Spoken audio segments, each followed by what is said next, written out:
Надминат големиот проблем со откупот на млекото, тврди новиот министер за земјоделие Борче Серафимовски. По протестите на сточарите, тој вели дека откупот повторно тече и млекото повторно се презема од производителите. Според Серафимовски, до решението дошло по средбите со млекопроизводителите и млекарниците. Владата, како што рече, им помогнала на млекарниците полесно да ги пласираат наталожените залихи на млечните производи.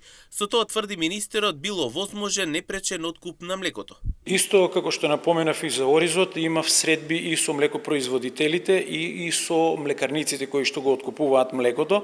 Да, овој проблем го надминавме, продолжи откупот на млеко, бидејќи дојде момент кога беа загрозени сточарите, односно нивното млеко да остане и да не можат да го предадат на откупните центри.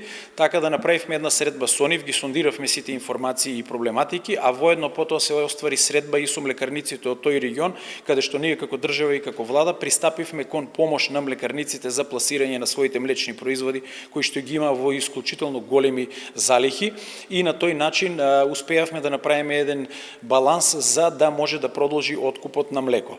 Откако според министерот е надминат проблемот со откупот, следен предизвик останува цената на млекото.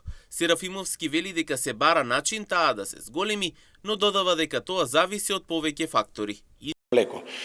Нормално цената на млекото исто така зависи во зависност од квалитетот на млекото, но ние се трудиме да видиме колку се можеме да ја подигнеме цената на самото млеко, бидејќи тоа сепак зависи од многу фактори. Проблемот на вистина е трајно решен и дали откупот ќе продолжи без нови застои, ќе покаже состојбата на терен во наредниот период.